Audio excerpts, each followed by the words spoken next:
And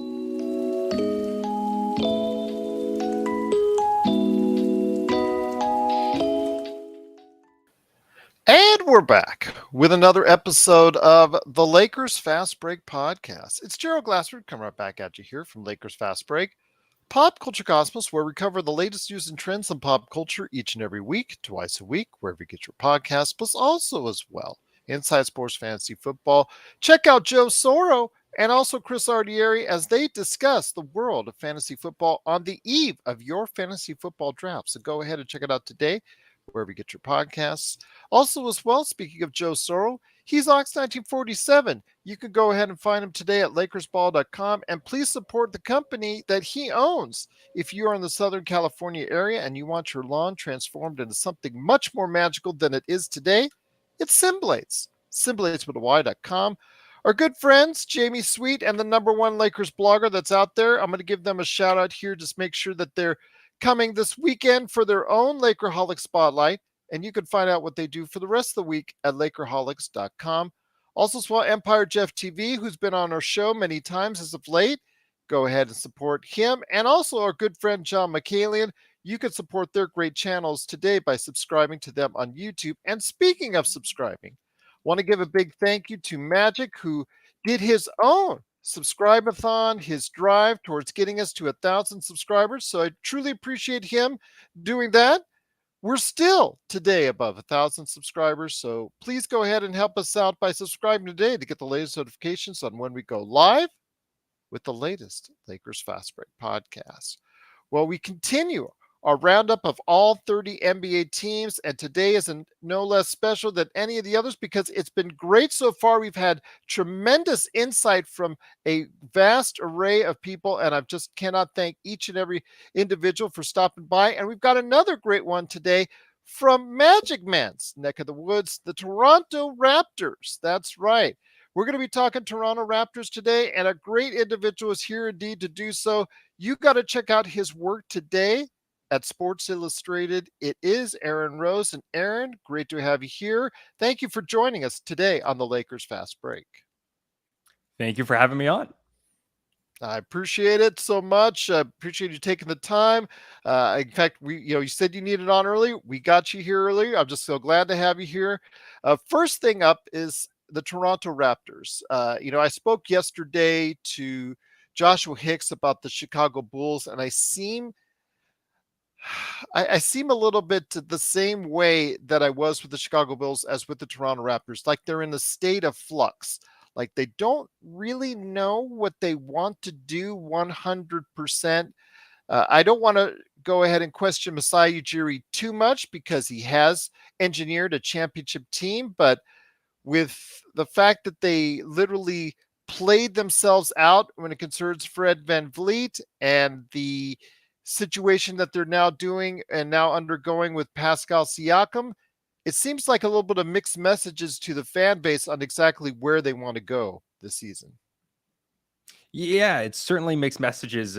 Sometimes no messages. What we're getting from this front office, it's very unclear what direction they want to go. You mentioned the Chicago Bulls being one of those teams in the middle.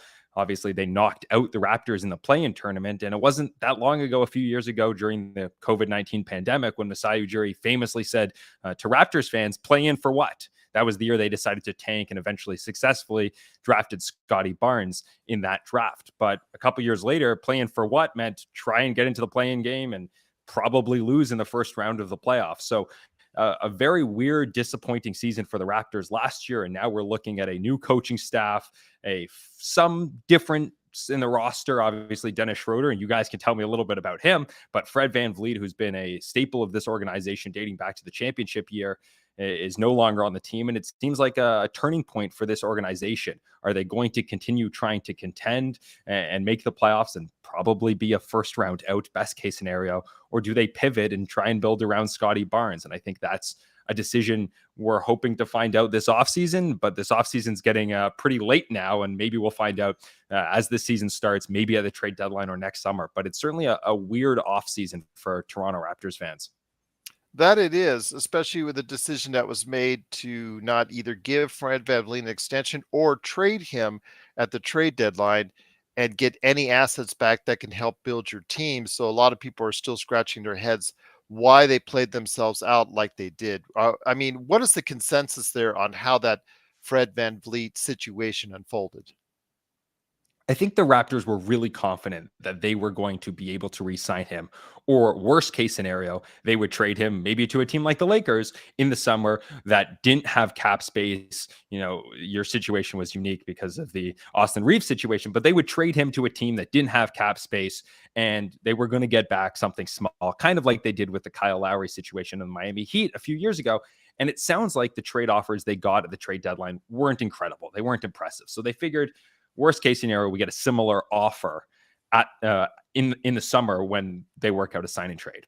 Well, at that time, it seemed like the entire NBA world figured that James Harden was going to opt out of his contract, and that huge amount of money that we know the Houston Rockets had, the league thought it was going to be filled by James Harden. Well, it turns out it wasn't filled by James Harden. And all of a sudden, when James Harden and that fell apart, it sounds like Ime Udoka didn't want James Harden. He wanted somebody with better leadership skills, someone like Fred Van Vliet. Well, all of a sudden, the Raptors got caught with their pants down, and nobody thought Fred Van Vliet was a max player. And frankly, I'm not sure the Houston Rockets felt that he was a max player. But sometimes you have to overpay in free agency, and the Raptors put themselves in a bad spot where they were forced to either pay Fred Van Vliet max contract money, which is probably more than he's worth, or let him walk for nothing. And that's, you're stuck in a really awkward position. And I think it goes back to the fact that James Harden didn't go eat up all of that Houston Rockets cap space that we were all anticipating he would take up around the trade deadline and certainly around Christmas. Oh my gosh, that's the only thing that's gotten messier out there is the James Harden situation. I think we have discussed that for hours here on this show, so I won't torture you with that right now because it's still yet to play itself out. But also here today, a good man indeed. Speaking of Toronto, I thought I'd go ahead and bring him on first. I know first man up, first man here usually gets to go ahead but on this occasion, since he's a fellow Torontonian, did I get that one right? That time is better. Okay, yeah. Yesterday I butchered it. Yeah, I just completely obliterated it. But he's the madman from Toronto. He did get out of Toronto traffic to go ahead and talk to Aaron Rose from Sports Illustrated. It is the Magic Man, Sean Grice.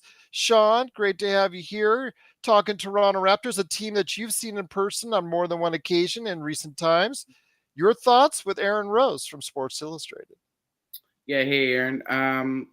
I the last Raptors game I went to was against the Knicks, and after that game was poorly officiated, Aaron, and I was completely disgusted by a lot of the officiating we saw this past season, so I just stopped going. But the last game I went to, I saw a lot of distancing between the Raptors players and Nick Nurse. It didn't seem like they had the same focus and attention to what he was saying as some of those guys did during the championship run.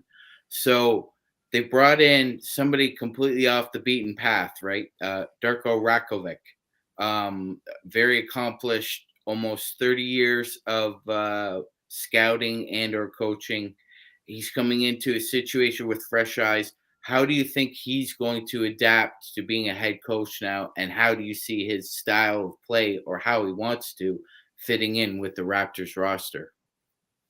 Yeah, so it's been a tough start for Darko. You mentioned the New York Knicks, and now we know the story that the Knicks are suing the Raptors, and that's probably going to play out potentially with an NBA investigation into what happened. But not a great start, not how you want to start your NBA coaching career with this lawsuit that names Darko as conspiring to steal information from the Knicks.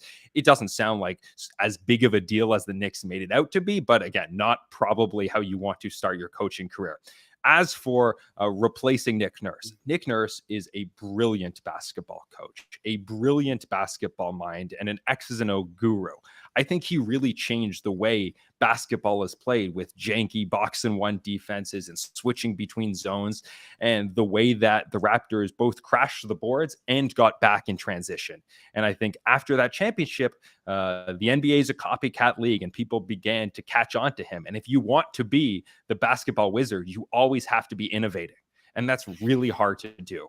And I think if Nick was a brilliant basketball coach, maybe the area he lacked in was player communication and player management. And I think the old adage is if you have one guy who's a player's coach, you fire him, you go the opposite direction when you fire a coach. So I think Darko is coming in as maybe more player friendly.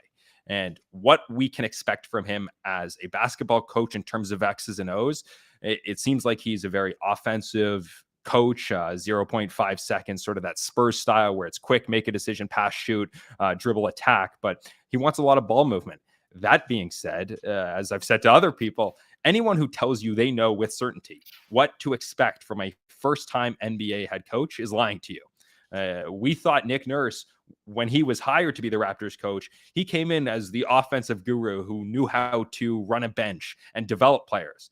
Well, a few years later, when he was fired, it was because the offense couldn't work. He was defense first, and he couldn't develop a bench. So it was the opposite of what everyone would have said when he was hired. So I think we're going to have to wait and see. And Darko seems to be young-facing, forward-facing, player-friendly, as I said. But what's going to actually happen on the on the court, is yet to be determined. But certainly turning the page from what was, for the most part, until the very end, a very successful coaching career in Toronto for Nick Nurse. Absolutely. I mean, yeah, world championship under his belt. He can take that cachet now anywhere he goes. Obviously, he's in Philadelphia now, and we'll see how he does with the 76ers, and he gets rewarded with the James Harden drama for his troubles. So there you go. Welcome to Philly for Nick Nurse. But Sean, thanks so much for the question. We'll get back to you in a sec. But also here today, good man indeed, Oxide Team 47, LakersBall.com. It is Joe Soro. Joe, great to have you here talking to Aaron Rose from Sports Illustrated, my friend. Go ahead.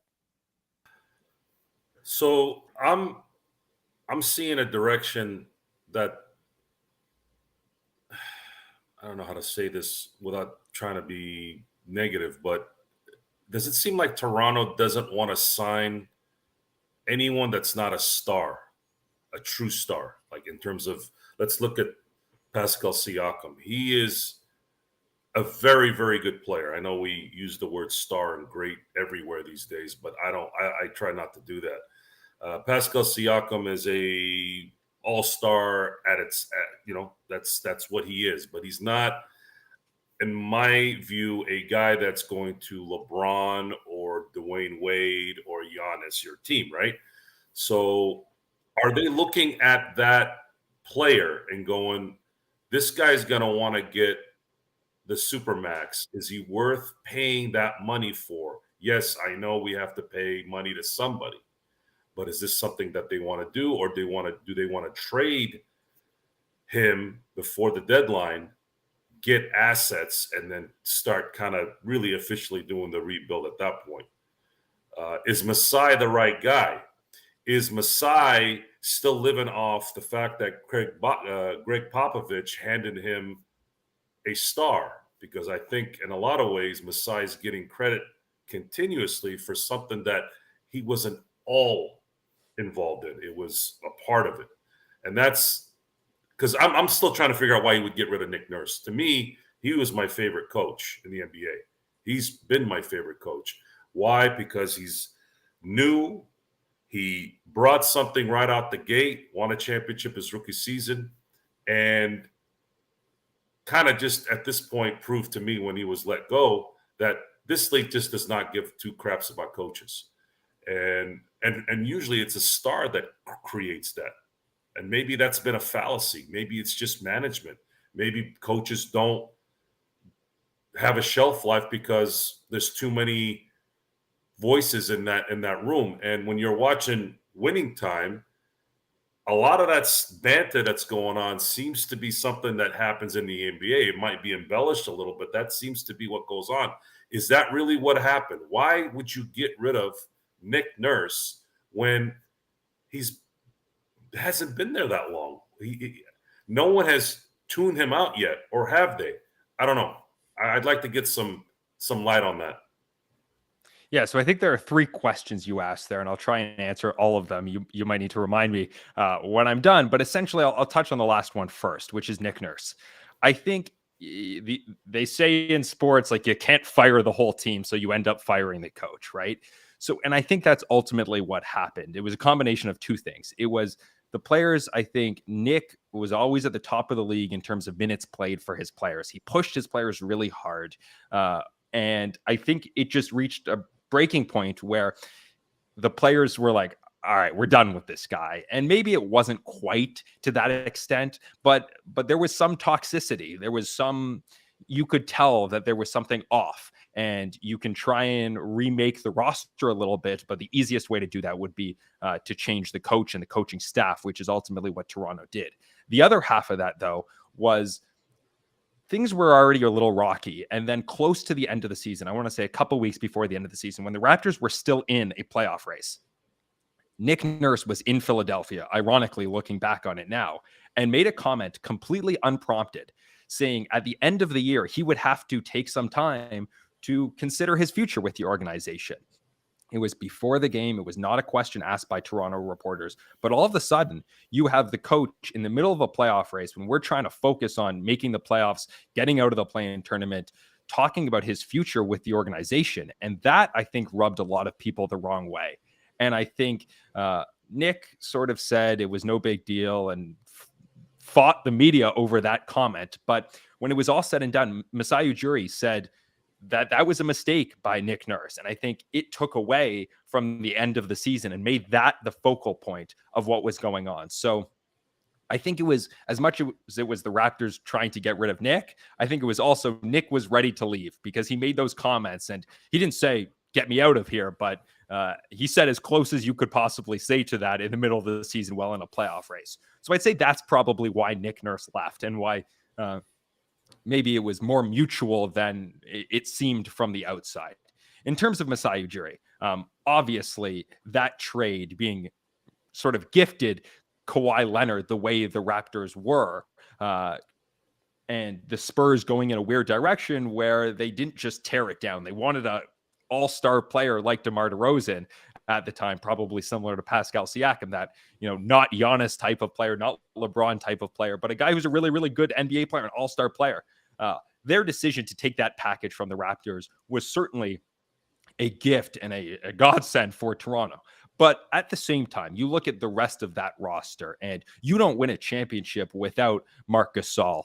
You don't win a championship without drafting players and signing players like Pascal Siakam, like Fred VanVleet, like Norman Powell. So many guys that contributed to that team. The depth on that team was truly incredible. And I think Masai deserves a lot of credit for his drafting and developing of players, certainly up to that 2019 period. That said, what the Raptors have done, with the exception of drafting Scottie Barnes, and we can be frank about it, Scottie Barnes regressed and was not very good last year. But his first year was obviously rookie of the year material. So we'll still say that was a really good draft pick right now. But with the exception of that pick, the Raptors and Masai Ujiri have made a ton of mistakes.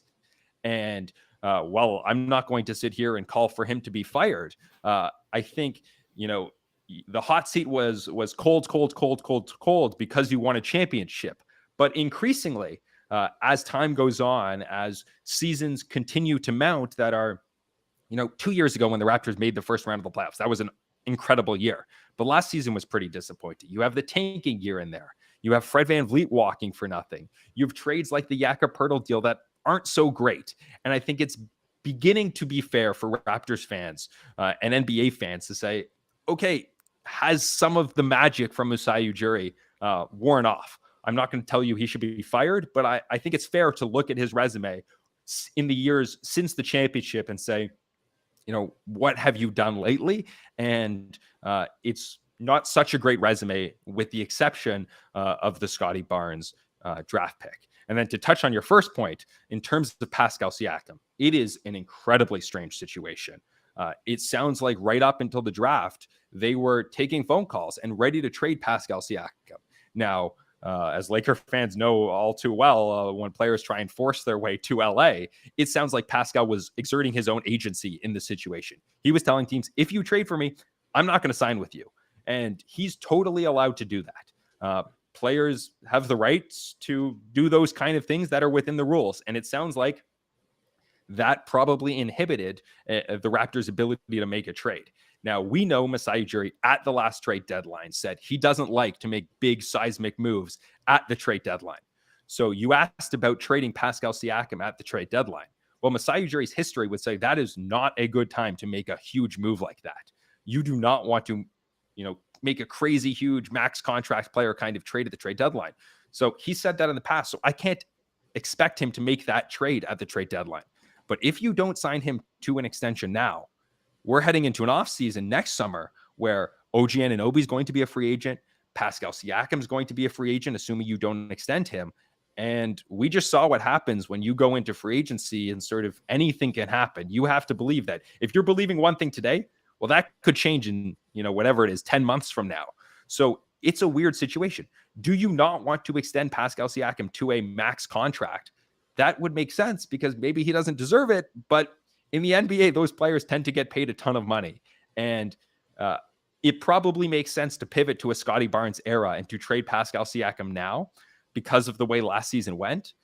But the Raptors don't seem to be doing that. Maybe that's because Pascal Siakam's exerting agency. So you ask me, what direction are they going in? And I can tell you, I don't know, because it's a weird spot. And just like the Bulls we talked about earlier, they're one of these teams that's in the middle that needs to pick a direction, but for whatever reason, and maybe it's like the Washington Wizards where they were on the treadmill before eventually blowing it up. It feels a little icky to be a Raptors fan right now. Yeah, the issue is there's really two ways to play in the NBA. One is to chase a championship or to semi-tank. I don't know if you can really tank these days like you used to, but you have to tank because Toronto is not You can't do a hinky.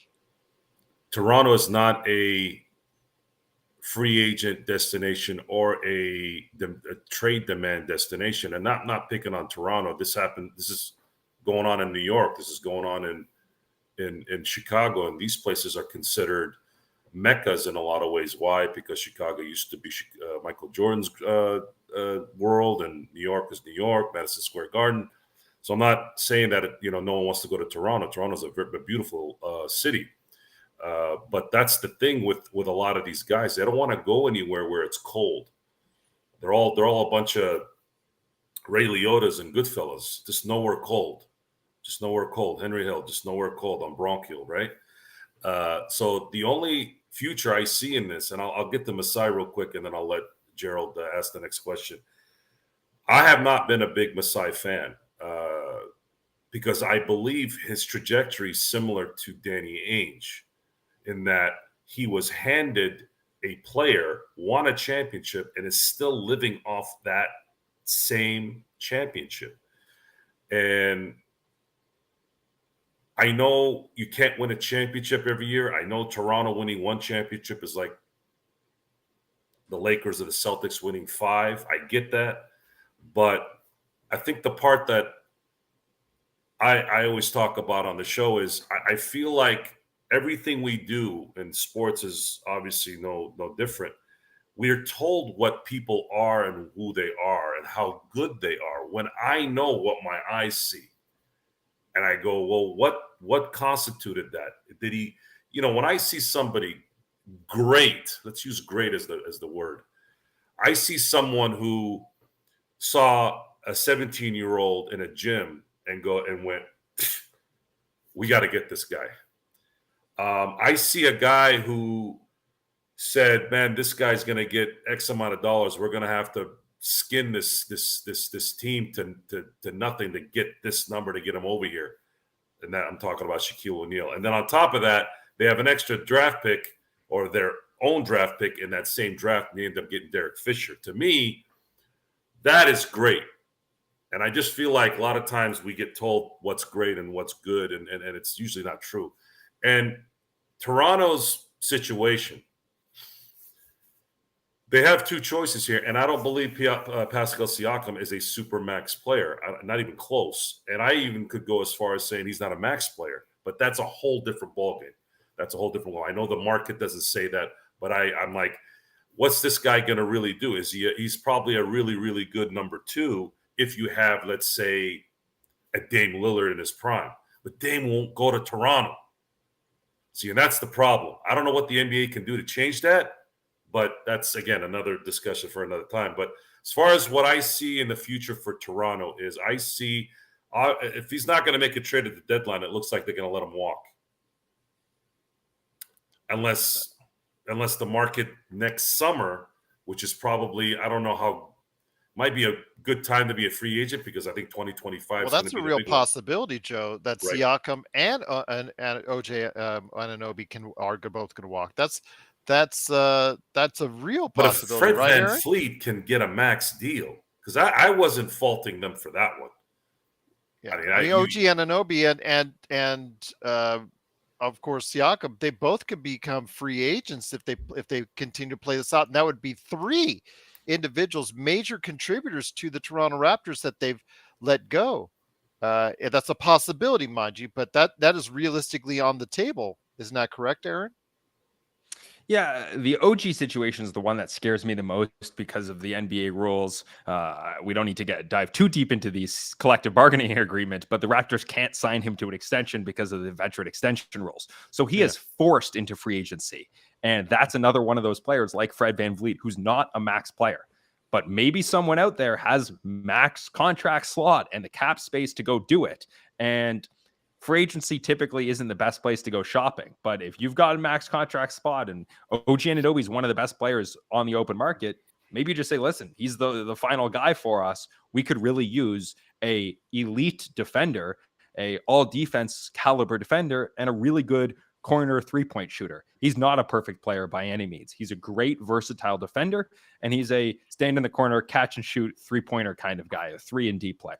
In terms of Pascal Siakam, it seems like Pascal's camp wants to sign an extension with Toronto. But why hasn't that extension been signed yet? It seems like the Raptors aren't interested in that. So the ball, it seems like, is in Toronto's court. If they don't extend him, then they're heading toward a very awkward position. Now, Toronto will, of course, have the ability to offer him in free agency more money than anyone else. They can go to that 5th year. They can give him whatever, if he makes all NBA, a super max. If he doesn't make NBA, sort of that, whatever you want to call it, the max contract for a player with 9 years of service. So they can still offer him more money than anyone else. But maybe at that point, if next season doesn't go so well and Pascal Siakam is, 30 or 31 years old, and you're continuing to be on the treadmill of mediocrity, maybe at that point you pivot to a Scottie Barnes-led team.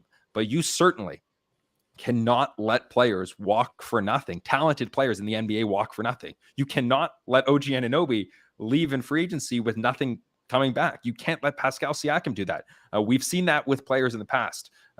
And what it's cost Toronto to lose players in free agency with nothing coming back. You just lose your depth like that.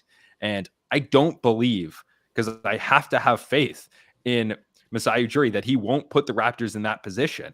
Certainly with Pascal Siakam, he has no choice with OG Anunoby. But something has to happen. You either have to trade him, extend him, or be prepared that craziness can happen in free agency. And you're going to be willing to go above and beyond what anyone else can to extend and I guess sign in free agency Pascal Siakam. And the other name I'll throw out there is Gary Trent Jr., who is, we heard right around draft night that he was going to be extended. Chris Haynes had it that they were nearing an extension. Well, we sit here, this season's about a month away or just over, I guess, 2 months away. And there's been no extension. So I don't know what's happening with Gary Trent Jr. He picked up his player option, but no extension yet. And that's another guy I suppose who could be leaving in free agency next summer if the Raptors don't extend him and don't trade him. And by extension, if they don't get anything out of Gary Trent Jr.'s contract, Aaron, that'll be a hill of beans that the Raptors have to show for the Norman Powell trade. So that would be Fred VanVleet, Norman Powell, OG Anunoby, and possibly Pascal Siakam, their core 4 of their championship, out the door in less than 5 years. Yeah, absolutely. And of course you have a bunch of other guys from that championship that I don't like to say they left for nothing, because Kawhi Leonard left for nothing. Well, he brought you a championship, and Danny Green, a similar situation, and Marc Gasol and Serge Ibaka, they both left to LA.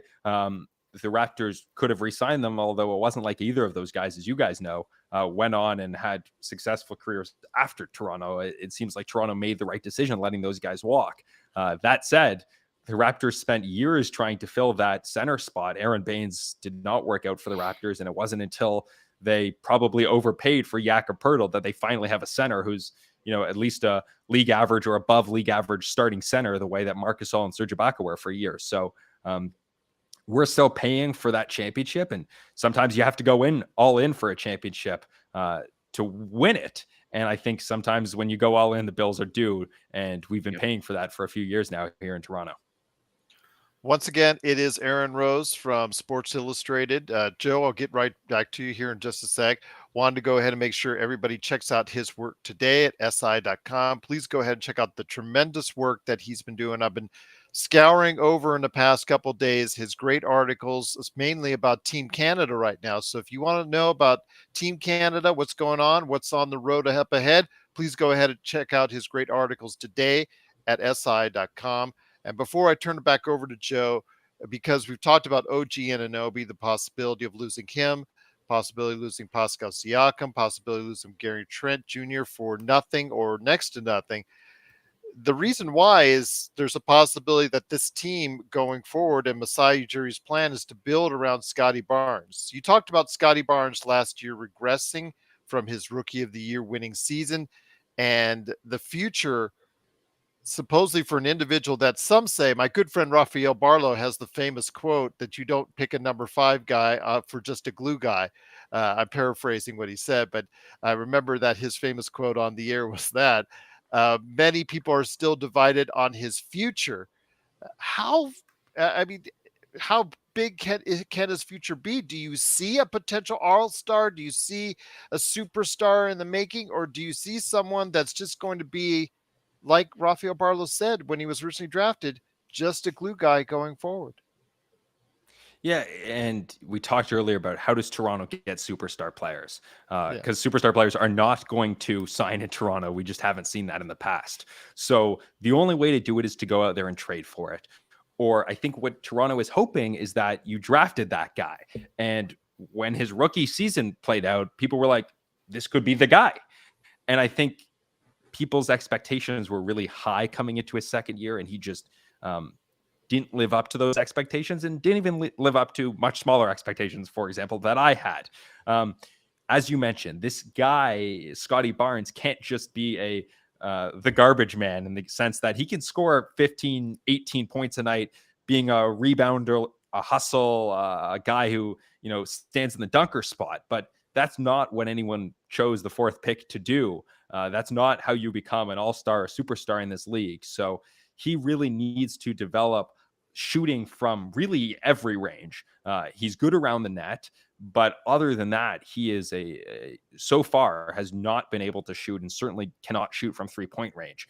Still very, very young, and that could change. I think his rookie season and the success he had, probably he might have thought it was easier than it really is to live in the NBA. And I'm not ruling out Scottie Barnes as someone who can be an all-star player or better. But I think this summer and the struggles he had last year are going to be telling. Is he going to come back from last season and say, that was not nearly as easy as I thought it was. I need to get in the gym. I need to work really hard.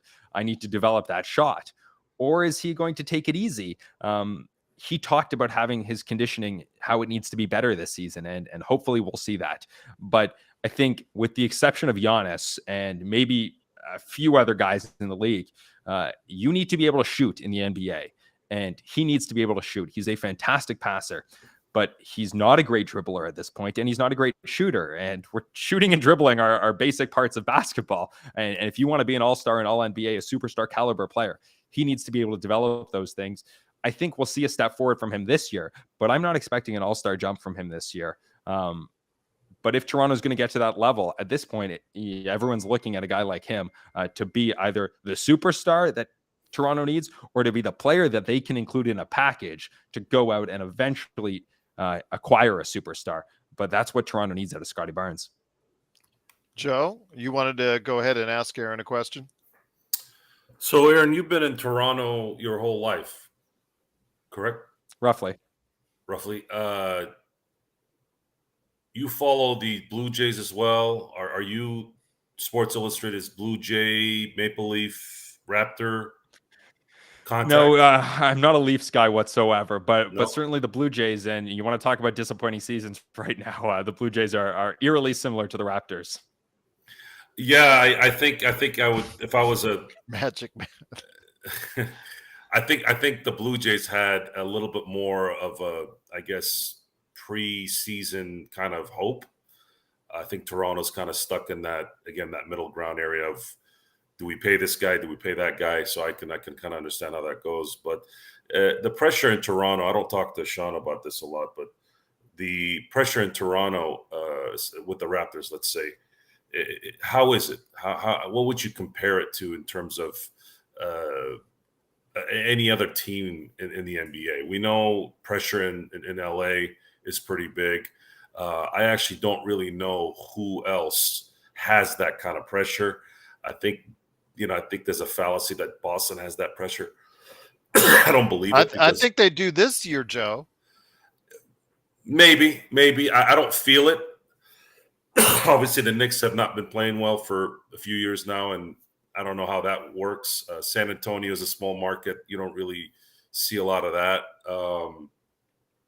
I'd say, where does it stand? I know the fan base is very happy about the title in 2019, similar to how the Cleveland Cavaliers were happy when they got theirs in 16.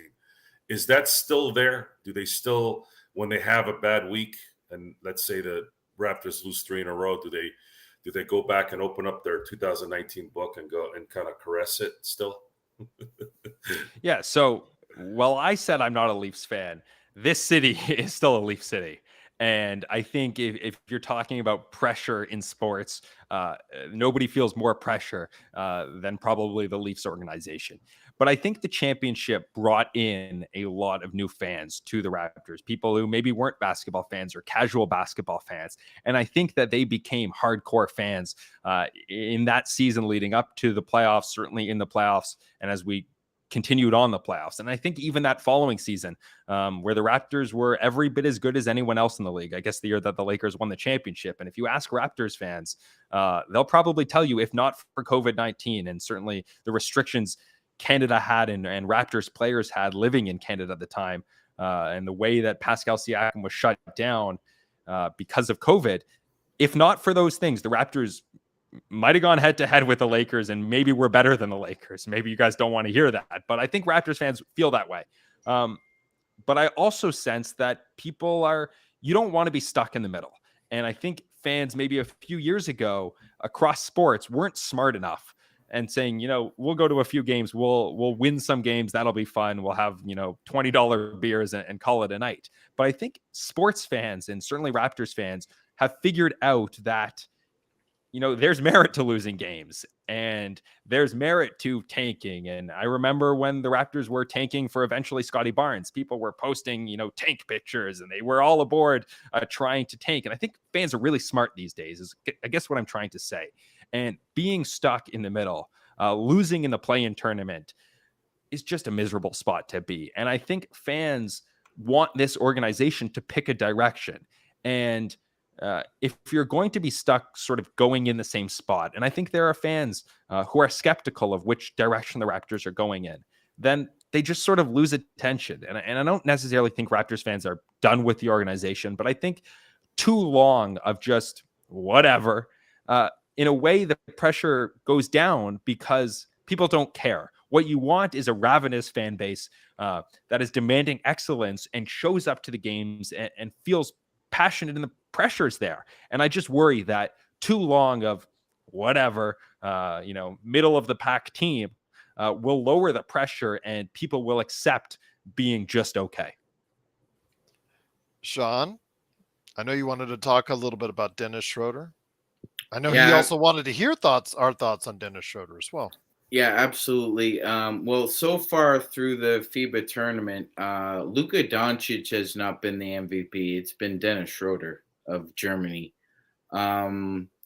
Schroder is a very interesting kind of polarizing player. Seems like possession to possession, Aaron.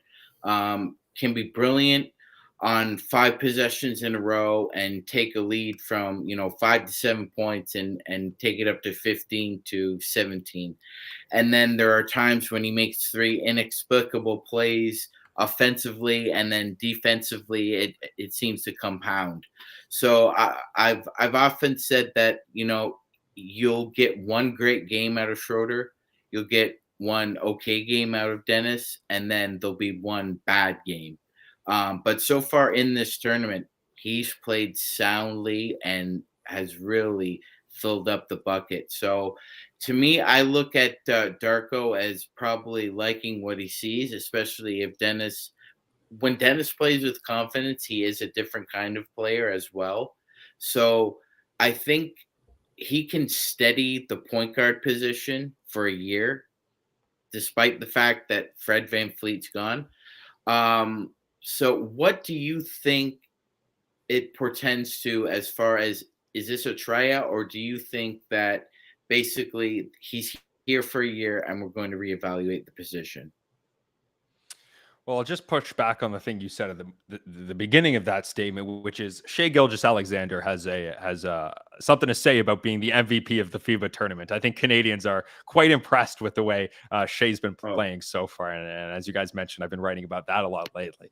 In terms of Dennis, he came in, and in his first media availability, he talked about how he came to Toronto because he has a relationship with Darko Rakovic dating back to their time together in Oklahoma City. Darko called him essentially once Fred left and said, we want you to come in, and he used the word starting point guard. And I think Dennis thinks he's going to be the starting point guard. And for those reasons, I think he's going to be the starting point guard. But the Raptors, I think, have 6 players who think they're going to be starters on this team. And Gary Trent Jr. started last season as a starter, moved to the bench when the team traded for Jakob Poeltl. But I think he thinks he's going to be a starter too. So whether Dennis is the starting point guard or Scottie Barnes and Pascal Siakam are handling point guard duties in a weird point guard-less lineup, I could see the Raptors going in either direction. But I think the Raptors do need a stable, veteran player kind of point guard. The problem is that unless you guys feel otherwise, Dennis is not a shooter. He's not going to be able to shoot pull-up jumpers the way that Fred has historically. And if you're running a pick and roll with Dennis and Jakob Poeltl or Dennis and Scottie Barnes, there's no shooting there. And you can't run in the modern NBA. You can't have 3 or 4 guys on the court at the same time who are either no shooters, the way that Jakob Poeltl is, or below average shooters. Non-shooters, I should have said. So it'll be interesting to see how Dennis fits alongside a bunch of other guys who aren't particularly good shooters. I think Dennis will be Fred was a really good help defender, but I think as his career continued, he lost some of that point of attack defense. And I think my understanding is Dennis is a really good point of attack defender.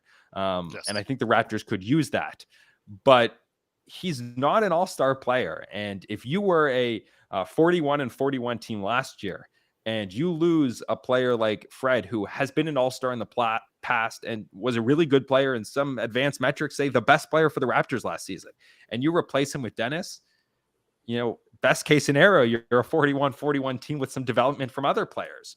I don't see this Dennis coming in, the chemistry being better on this team. Maybe Scottie Barnes takes a step forward and all of a sudden, you're a second round, third round playoff team. So it was a good signing on paper because I think Dennis is a talented basketball player, but we go back to what direction are you going in? And to sign a 30-year-old point guard to replace your 30-year-old point guard so that you can be a first round exit didn't make a ton of sense to me. But again, not a lot of what the Raptors have done this summer and lately has made a ton of sense. But I think Dennis will fit well, at least on the court with the Raptors, save for some of the spacing issues.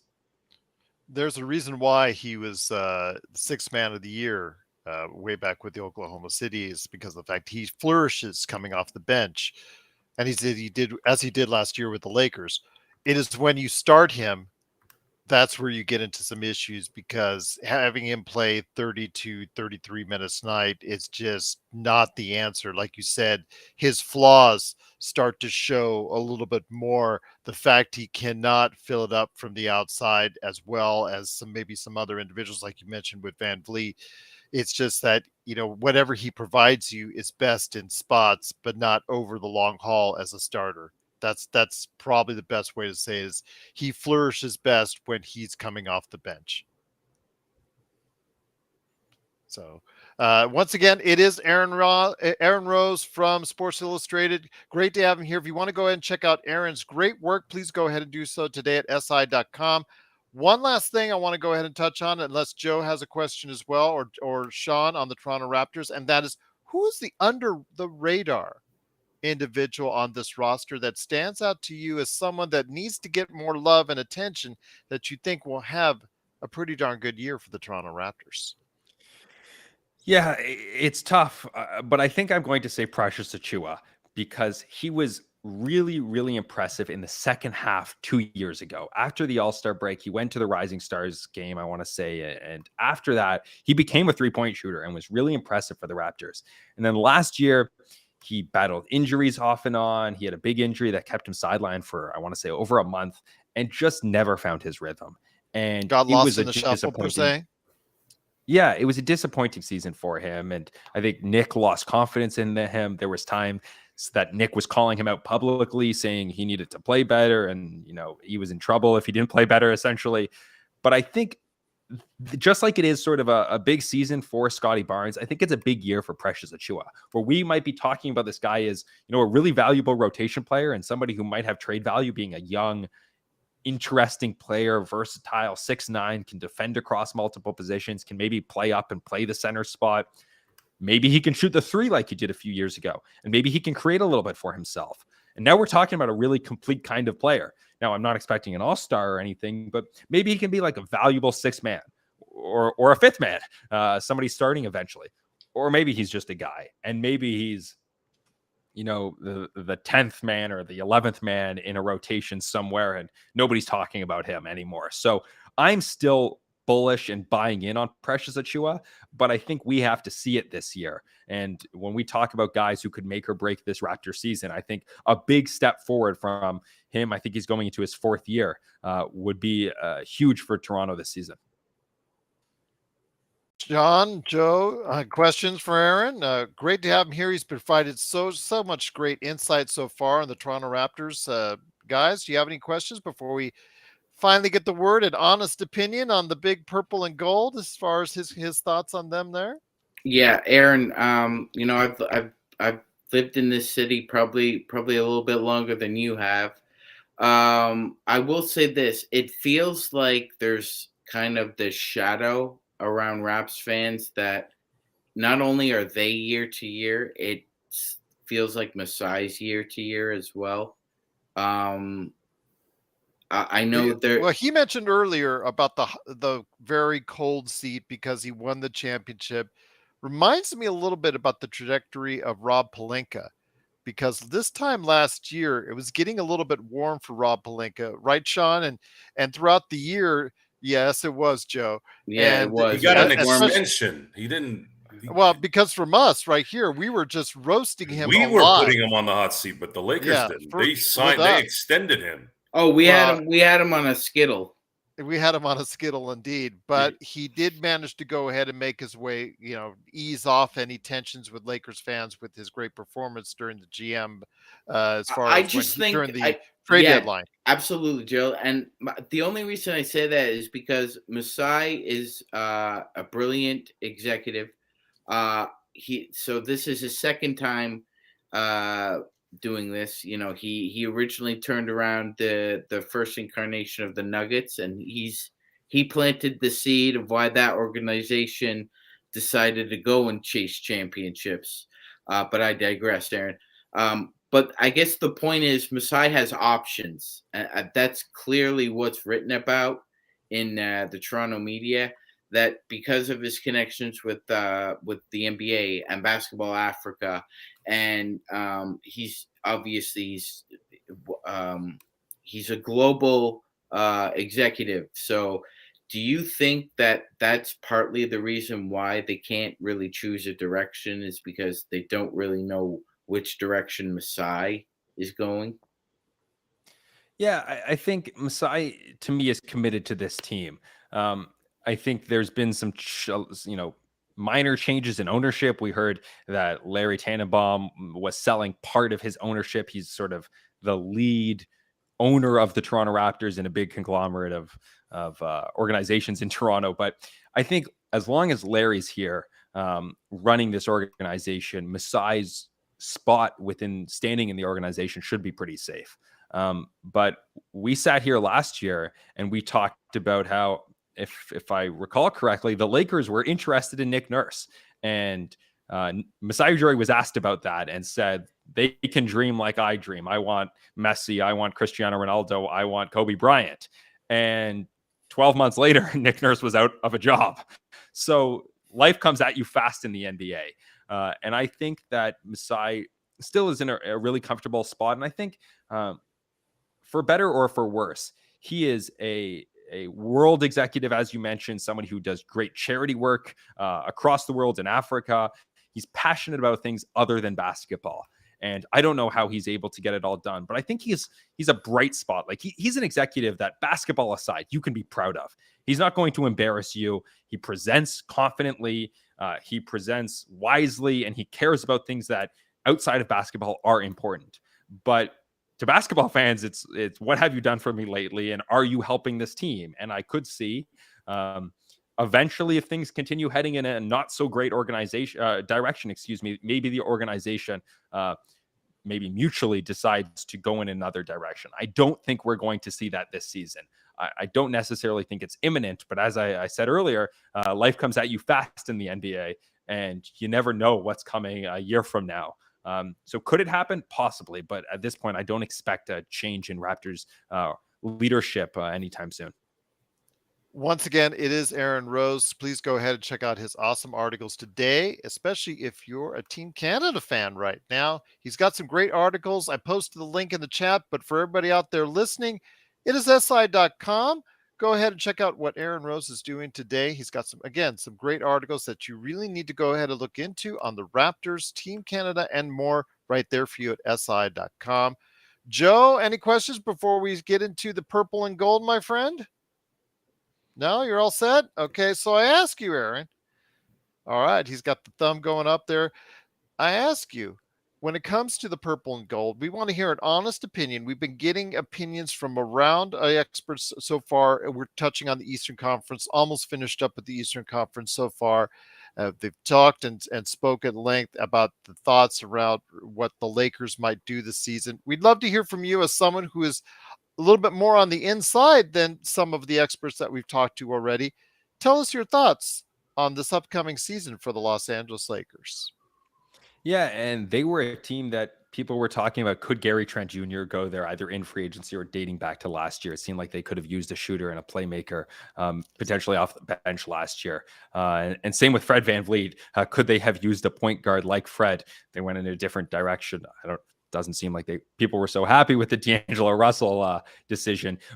Fred VanVleet might have been more helpful to the Lakers, but I think that so much of the Lakers comes down to the health of their two big guys. Is LeBron going to be healthy, and how is he going to age this far into his career?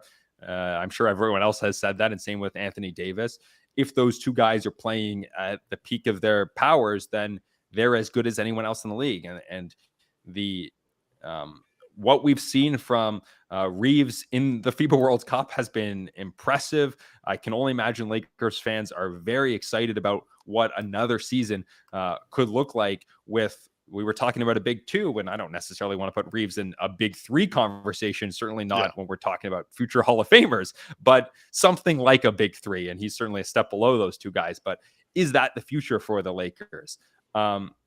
They're going to be, if those guys are healthy, among the best teams I see in the Western Conference. But asking those guys, LeBron and Anthony Davis, to stay healthy through a regular season and through a playoffs is always going to be a question mark. And I think that the Warriors are still an incredible team in the West. I think the Nuggets aren't going anywhere. Memphis, if Ja Morant can get straight, is going to be an incredibly talented team this year. Maybe we see something from the Pelicans.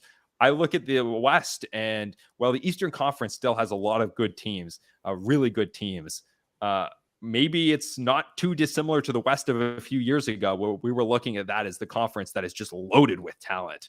And, we didn't even mention Dallas, Luka Doncic, perennial MVP guy. So the Lakers are probably in the mix of teams that could win the championship. Their ceiling is probably just as high as anyone. At this point, I wouldn't say they're, the championship favorites, but at the same time, you could say their floor. If those two guys have issues, their floor, would it be shocking if they missed the playoffs? If something happened to those guys? Probably not, because of the depth the Western Conference, has.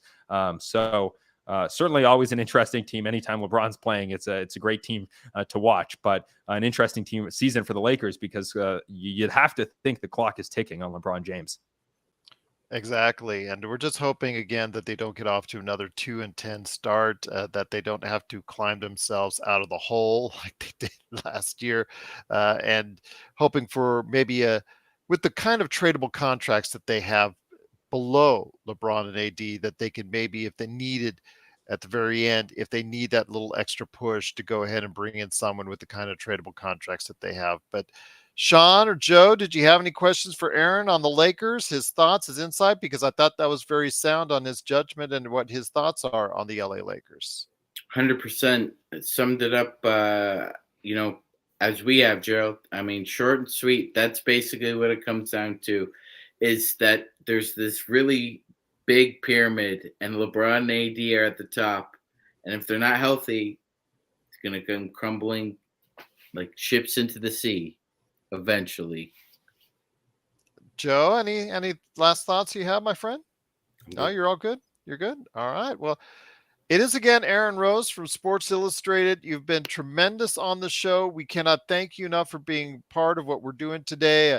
If we get a chance and we meet up with the Toronto and the Lakers coming up here twice this season, we'd love to have you on, as far as for pregame or something we could tape in advance, because we know your schedule's busy, obviously working with Sports Illustrated. But before we head on out, please go ahead. The floor is yours, my friend. Please go ahead and let everybody know anything you want, as far as promoting, as far as chilling out there, as far as whatever you want to talk about, as far as what you're up to, what you're doing. Please go ahead. The floor is now yours for Aaron Rose. Well, you guys have been very generous plugging my written content at si.com, the Raptors page, but at the same time, I'm always on social media, Instagram, TikTok, occasionally the artist formerly known as Twitter. So you can find me there at Aaron Ben Rose. And the one thing I want to say to Raptors fans watching this is, if you want to see LeBron this season, or any superstars in the Western Conference, make sure you check the road schedule for those teams. Are those teams playing on the second half of a back-to-back? Because the last thing that my biggest fear for Raptors fans is they pay those premium prices, huge LeBron fans, to see the Lakers. And what do you know? It's the second night of a back-to-back and LeBron James isn't playing. And I feel like we've seen that so many times for Raptors fans in the past. So make sure you check the Lakers schedule to see if the Lakers are in the second half of a back-to-back. And if they are, buyer beware. It's a red flag. You never know if Anthony Davis and LeBron are going to play. They might, but at the same time, they might not. I can see Sean fighting through the vaunted Toronto traffic, which Tom Cruise hates so much. And just to get to the arena, he got his ticket, good seats. He's got his popcorn, his hot dog. He's like going down the aisle. He's like coming down the stairs into his seat. And he's all ready. And of course, it's a back-to-back with LeBron James. So they are going to load manage him. Sean, you better check that out and make sure. We did the schedule episode a couple weeks ago, so you better make sure you got that pointer, my friend. I'm on it, Gerald. I'm on it. I don't want you spending $150, $200. Ooh. Yeah, for nothing, man. No, I don't want to do that either. Otherwise, I'm going to be watching, Joe and I are going to be watching a playback and see this like crazy guy in a Lakers jersey at Toronto just going, "Where are you?" So I'll tell you what, indeed. But Aaron, great to have you on. Again, please go ahead and support him today. Go ahead and check out his awesome articles. I had a chance to. It's just very, very well written work. And we truly appreciate you taking the time to talk to us. Again, you're always welcome to come back on. I look forward to bringing you back on. Looking forward to a great season from the Lakers, but also the Toronto Raptors figuring out just a direction on what they want to do and solidifying things going forward. Because like you said, Aaron, it looks like there's very much a possibility that it can blow up, and just by letting things go, it could, by the end of next season in the summer, make Toronto fans very unhappy. And that's not cool. That's I know Sean has been obviously, like you said, Toronto, individual from Toronto for such a long time, and he'd hate to see the community so upset about what's going on in Toronto, Aaron. Yeah, hopefully they pick a direction. We have a great season here in Toronto, or at least they pick a direction, and the future is bright in Toronto. So Yes. Hopefully it's a great year, and it's always a great time to get basketball starting up in a couple months from now. Can't wait. But once again, it is Aaron Rose from Sports Illustrated. Please go ahead and check out his great work today at si.com. Aaron, great to have you here. Joe, Ox1947 on LakersBall.com, and the Magic Man, Sean Grice. We'll be back tomorrow for another great episode. Looking forward to hearing your thoughts out there.